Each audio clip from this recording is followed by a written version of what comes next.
Et salut par ici, j'espère que vous allez bien. On se retrouve aujourd'hui car nous sommes fin août, début septembre, c'est la fin de la période estivale et il était temps de vous faire une vidéo importante. Mais avant je me prépare un petit café.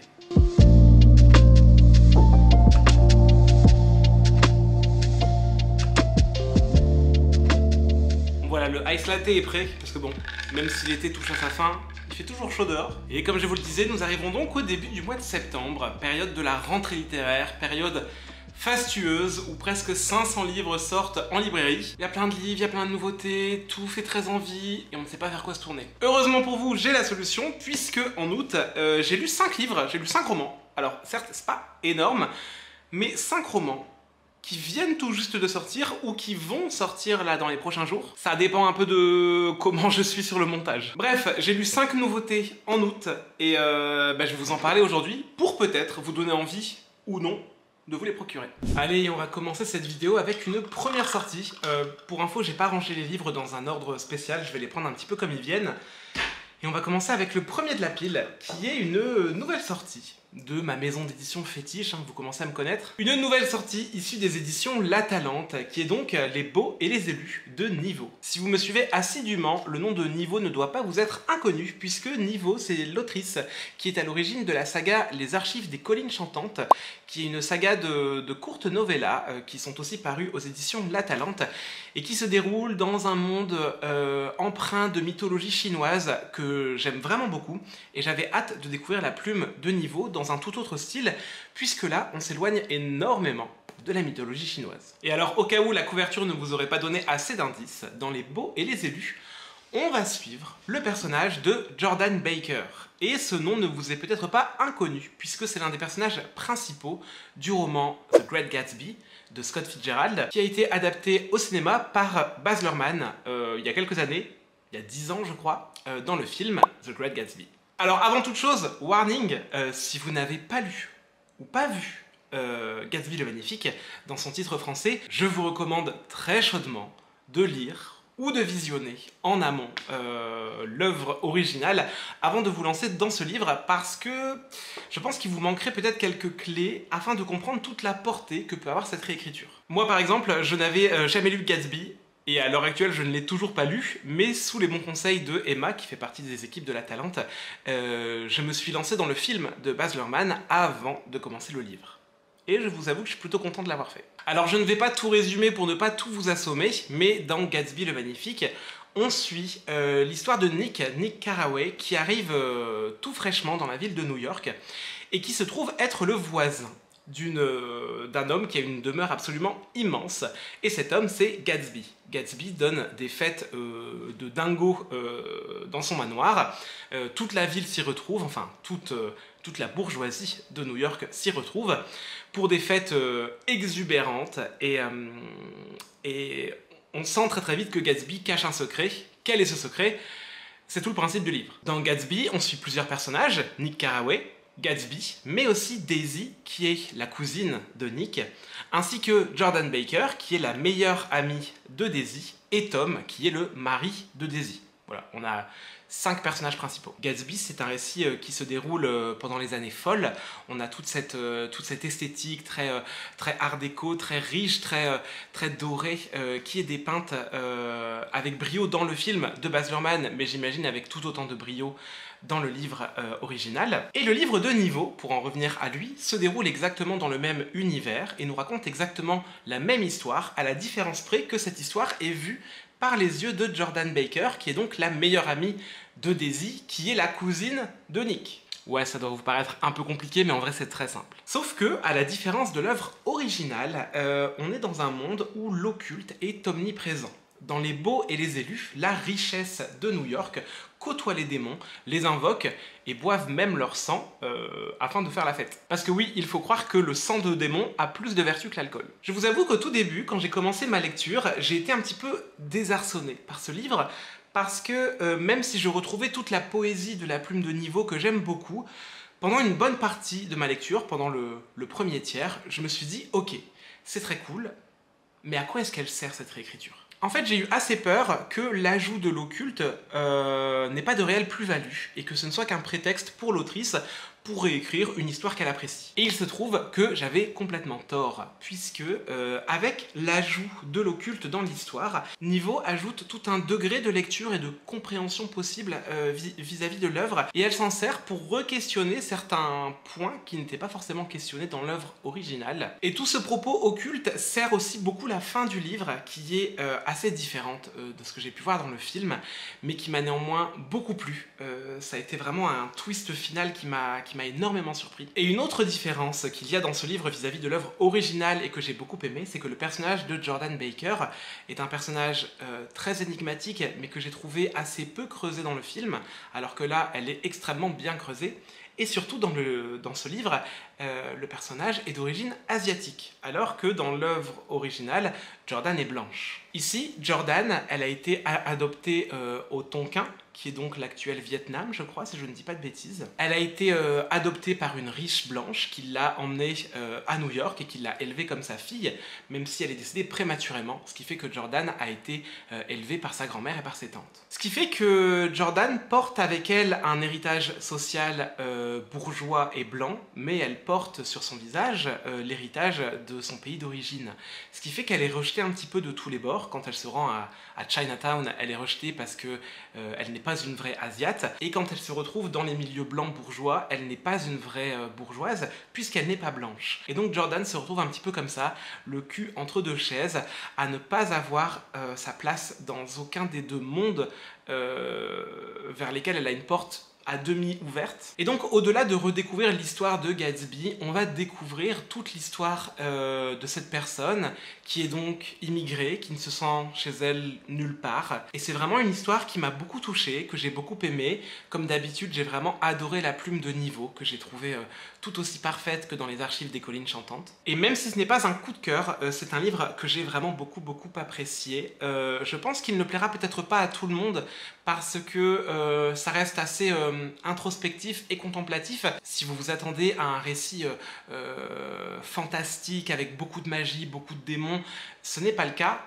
C'est vraiment très diffus, c'est ajouté avec parcimonie, mais ça sert vraiment très bien le propos. Et si vous connaissez déjà plutôt bien l'œuvre originale, n'ayez pas peur de vous lancer, parce que je trouve que c'est une belle réinterprétation qui aborde des sujets qui, j'ai l'impression, n'était pas du tout abordé dans l'œuvre originale, tels que l'homosexualité, l'immigration, l'héritage social, et aussi l'identité. Mais ça, je peux pas trop vous en parler parce que ça peut être un spoiler. Bref, les beaux et les élus, c'est validé, c'était très bien, c'était très beau. Merci la Talente. On va changer de place. Bon, j'ai une petite suggestion. Et si nous quittions la richesse et la bourgeoisie new-yorkaise pour la ruralité et l'horreur des montagnes allemandes. Puisque je vais vous parler des Enfants loups de Vera Buck, qui m'a été envoyé par les éditions Gallmeister, d'ailleurs je les en remercie très chaudement. Comme vous le savez peut-être certainement, je n'ai pas trop l'habitude de lire des thrillers, c'est pas le genre littéraire que je préfère, néanmoins, 1 à 2 fois par an, je me laisse tenter. Et pour cette rentrée littéraire, j'ai donc jeté mon dévolu sur ce titre. Et autant vous dire que j'ai pas vraiment été déçu. Les Enfants loups de Vera Buck, c'est un thriller, mais c'est aussi un roman choral où on suit, au début, énormément de personnages, sauf qu'au plus on avance dans le roman et au plus on s'y habitue, et au final, il n'y a pas tant de personnages que ça. Mais quand même. Les Enfants loups, c'est un roman qui s'articule autour d'un village haut perché dans les montagnes allemandes, qui s'appelle Jacob Leicester. En fait, Jacob Leicester, c'est même pas vraiment un village, c'est plutôt un hameau, qui se trouve donc, comme je vous le disais, au sommet d'une montagne, un hameau qui accueille une minorité religieuse qui apparemment vivait avant en Europe, qui a ensuite immigré aux États-Unis et qui finalement, depuis quelques années, retrouve ces terres européennes d'où elle avait été chassée. Je vous avoue que je suis pas un bon lecteur puisque je n'ai pas retenu le nom de cette communauté religieuse. Mais bon, c'est pas le plus important. Le plus important, c'est que c'est une communauté qui vit vraiment à l'écart de la société, un petit peu comme pourraient le faire les Mormons. Et c'est une communauté vraiment assez mystérieuse, voilà, qui vit comme on vivait il y a plus de 20 ans, donc qui n'a vraiment pas du tout accès aux technologies, à la télévision, à Internet et toutes ces choses. Et cette communauté a pour particularité de n'abriter presque que des hommes, puisqu'il y a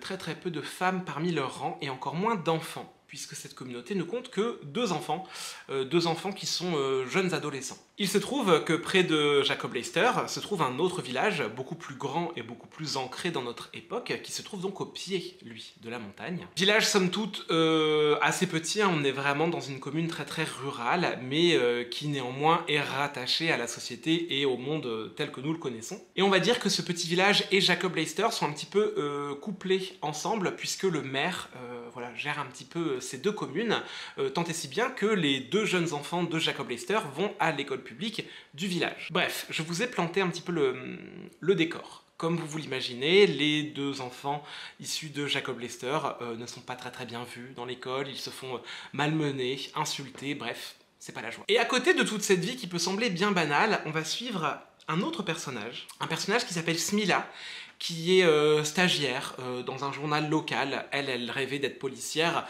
mais vu qu'elle est un petit peu trop petite, elle n'a pas pu passer les concours et elle se retrouve donc maintenant stagiaire journaliste. Et Smila, ça fait 10 ans qu'elle a une obsession très forte.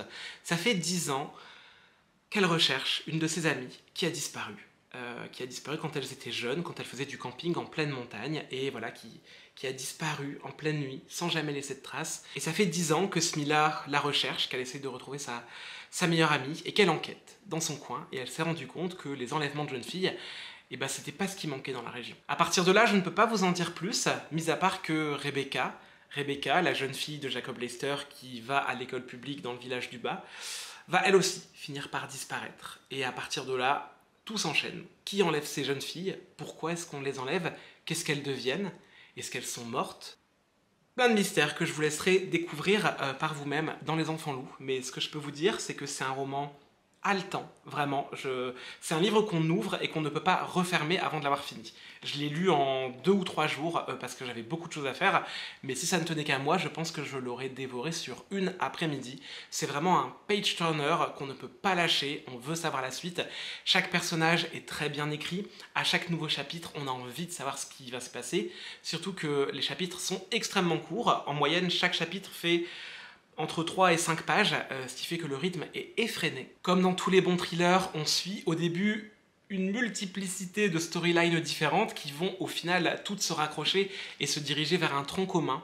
Et vraiment, j'ai beaucoup aimé. J'ai aimé tous les personnages, que ce soit les enfants de Jacob Leicester, même le 3e enfant, qui est une petite fille très mystérieuse et très jeune, que vous aurez, je pense, beaucoup de plaisir à découvrir dans le livre. J'ai adoré le personnage de Smila, j'ai adoré le personnage de la prof qui enseigne dans l'école. Bref, vraiment, j'ai trouvé que tout était bien écrit.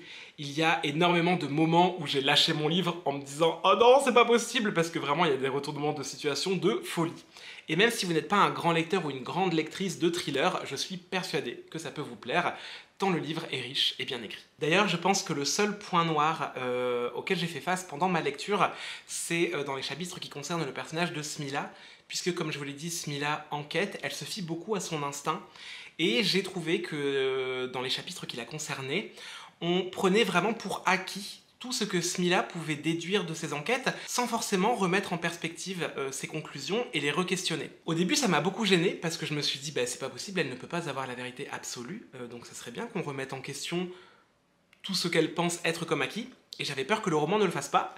Eh bien, c'était bien mal connaître l'autrice puisqu'elle est venue tout bouleverser dans le dernier quart du livre, et donc ce point noir n'était au final qu'un masque, une fausse piste de plus pour cacher la vérité un petit peu plus longtemps. Bref, Les Enfants Loups, c'était un très bon thriller, je pense que ça sera d'ailleurs un des thrillers notables de la rentrée, et je vous le conseille très chaudement si vous avez envie de frissonner et de mener l'enquête. Et là-dessus, j'ai encore 3 livres à vous présenter, donc je ne vais pas m'attarder plus. Hop, et on se retrouve dans un setup un petit peu plus sombre pour le prochain livre, puisqu'à l'heure où je filme cette vidéo, nous sommes toujours en août, et aujourd'hui il fait très chaud, donc pour me protéger un petit peu de la chaleur, on occulte la lumière. Et écoutez, ce n'est pas plus mal, puisque le prochain livre dont je dois vous parler est assez sombre. Il est assez sombre, mais c'est surtout mon gros coup de cœur de la rentrée littéraire, je l'ai adoré, je l'ai lu d'une traite, je ne pouvais pas m'arrêter, et c'est sans conteste l'une de mes meilleures lectures de l'année, si ce n'est ma meilleure lecture de 2024. Et ce livre, c'est une nouveauté des éditions La Talente, une fois de plus. Il s'agit de Après toi les ténèbres de Gus Moreno. Après toi les ténèbres, c'est un roman extrêmement triste. mais qui fait à la fois extrêmement peur. Dedans, on y suit en fait la vie de Thiago. Thiago, c'est un jeune New-Yorkais qui doit avoir, allez, la petite trentaine, je pense, un peu comme moi. Et Thiago, il va voir sa vie bouleversée du jour au lendemain lorsque sa femme va décéder. Ils sont mariés depuis quelques années, vraiment, ça fait pas très très longtemps. Et il va arriver un accident dramatique à sa femme, que je ne vais pas vous dévoiler ici parce que ça fait partie de l'intrigue. Et malheureusement, suite à cet accident, voilà, sa femme va nous quitter. Le livre commence d'ailleurs avec la scène de l'enterrement qui est très poignante. Genre, je crois que j'étais à la page 14, 15 et j'ai déjà commencé à pleurer. En fait, Après toi les ténèbres, ça nous parle vraiment de l'absence, du deuil, de la personne qui est partie, de la personne qui nous manque, de tout ce quotidien en fait qu'il faut réinventer, de toutes ces petites choses de la vie de tous les jours qui nous semblaient acquises et qui du jour au lendemain disparaissent, ne sont plus là. Ça parle vraiment de l'absence, de l'être aimé. Et ça parle aussi de la colère et de la frustration de toutes les interactions sociales qu'on peut avoir suite à cette perte.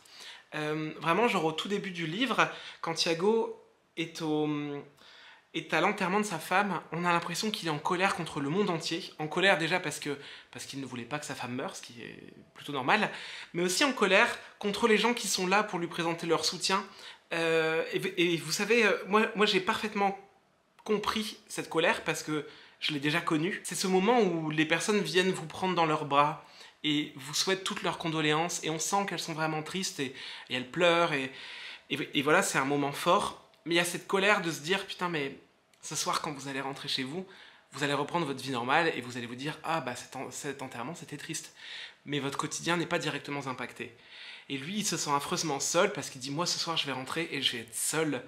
Et on sent qu'il y a une colère et une rage où il se dit, putain, mais arrêtez, en fait, d'être compatissant parce que vous n'imaginez pas ce que je ressens.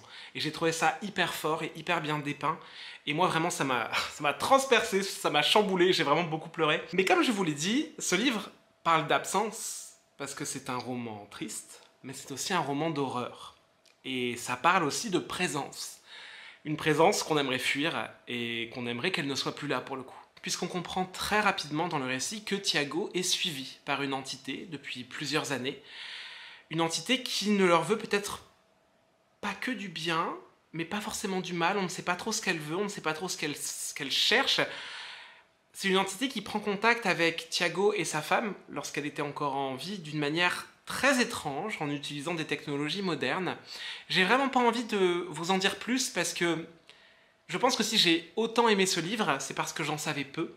Et j'ai eu vraiment plaisir à découvrir toutes les mécaniques de narration qu'a mis en place Gus Moreno pour nous raconter son histoire. Ce que je peux vous dire par contre, c'est que le roman m'a fait extrêmement peur, que je l'ai trouvé très très bien écrit. Et vraiment, j'ai tout aimé dans ce roman, que ce soit les passages tristes ou les passages d'horreur. Il y a vraiment certains moments qui m'ont glacé le sang. J'ai rarement eu aussi peur en lisant un livre. Et en même temps, j'avais jamais été aussi bouleversé, je crois, sur un livre qui parle de l'absence et du décès et de l'amour. Et vraiment, ça m'a beaucoup touché. Et je suis 1000 fois d'accord avec la phrase à la fin de la 4e de couverture qui nous dit « Gus Moreno nous enchaîne à Thiago, à l'intimité de son deuil et à son isolement. Rares sont les livres d'horreur qui parlent si bien d'amour. » Et c'est vraiment ça, c'est un livre d'horreur qui parle d'amour, qui parle d'absence, qui parle de présence. Et voilà, c'est vraiment ma meilleure lecture de l'année. Je vous en dis pas plus parce que c'est un livre court, il fait 215 pages, pardon, 220 pages. Et en 220 pages, vraiment, l'auteur met un univers extrêmement bien construit en place. Et voilà, j'ai adoré, gros coup de cœur, achetez-le, foncez, c'est le meilleur de la sélection. Allez, pour le prochain livre, je vous propose de rester dans un univers horrifique, mais pas forcément celui auquel vous pensez. C'est une autrice qui commence à devenir un petit peu récurrente sur la chaîne, puisque j'ai lu ses précédents ouvrages, qui étaient d'ailleurs édités chez le même éditeur. Et pour la rentrée littéraire, les éditions du Sous-Sol nous proposent un nouveau livre de Mariana Enriquez, qui est un peu différent. Il s'agit de La Petite Sœur, qui est sous-titré Un portrait de Silvina Ocampo, c'est de Mariana Enriquez, et c'est traduit de l'espagnol, de l'argentin, par Anne Plantagenet. La petite sœur, c'est un livre qui ne s'inscrit pas du tout dans la continuité des autres récits de Mariana Enríquez, puisque ici on n'est pas dans une série de nouvelles, on est encore moins dans un long roman horrifique, mais on est plutôt, comme le dit l'autrice, dans un portrait, dans une biographie de Silvina Ocampo. Silvina Ocampo, c'est une autrice que personnellement je ne connaissais pas du tout. C'est une autrice argentine qui a vécu au tout début du XXe siècle, puisqu'elle est née en 1903 et elle est décédée en 1993. Donc vraiment, elle a traversé le siècle. Elle a notamment été la femme de Adolfo Bioy Casares, qui lui aussi est un auteur argentin très très connu, qui pour le coup est un auteur que je connaissais puisque je l'ai lu quand j'étais à l'université. Mais une fois de plus, l'histoire fait son histoire et le patriarcat aussi. Les femmes sont invisibilisées et si on connaît bien Adolfo Bioy Casares, eh bien on connaît beaucoup moins Silvina Ocampo. Cette autrice, c'est une autrice qui a écrit énormément de nouvelles, mais aussi de poésie, de romans. Le tout était toujours très surréaliste et empreint d'horreur, un petit peu comme la littérature de Mariana Enríquez. Et ce n'est d'ailleurs pas pour rien si c'est elle qui s'est occupée d'écrire cette biographie, même si, pour l'autrice, et c'est important et elle le souligne très très bien dans son préface, pour elle n'a pas écrit une biographie, mais bien un portrait.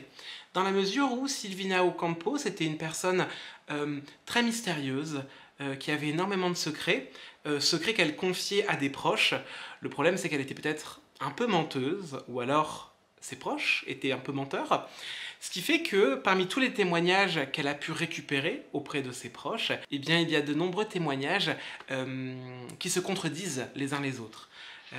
Et donc vraiment dans son désir de ne pas prendre parti et de nous livrer un portrait aussi fidèle que possible, eh bien Mariana Enríquez nous prévient qu'elle nous donnera toutes les données, même celles qui se contredisent entre elles, et c'est très très agréable en tant que lecteur de pouvoir se dire je garderai la vérité qui me semble être la mienne. Et vraiment c'est un aspect que j'ai beaucoup aimé dans ce livre, même si, je vous l'avoue, j'ai beaucoup aimé, c'était très très intéressant de découvrir cette autrice, de découvrir les différents pans de sa vie.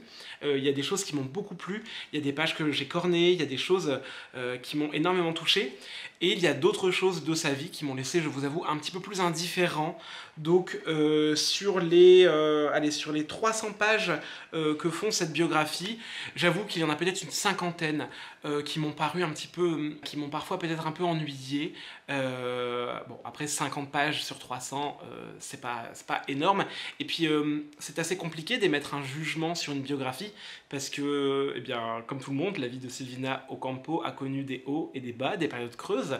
Et c'est important aussi de réfléchir et de s'attarder sur ces périodes creuses parce qu'elles constituent ce qu'était cette autrice. Bref, tout ça pour vous dire que ça a été un livre que j'ai trouvé très intéressant, bien écrit, même si j'ai pas retrouvé cette plume de Mariana Enríquez que j'aime tant parce qu'on n'est pas du tout dans un récit de fiction. Néanmoins, je suis super content de l'avoir lu et puis je me sens très très enrichi en fait d'avoir découvert qui était Silvina Ocampo, et puis au-delà de cet aspect très biographique, c'était super intéressant de découvrir, de redécouvrir l'Argentine, qui est un pays que je ne connaissais pas et que je commence à mieux percevoir grâce à tous les écrits de Mariana Enríquez, parce qu'on sent que c'est une autrice qui est très attachée à son pays et qui n'a pas peur de mettre en lumière tous les problèmes qui sont relatifs à son pays.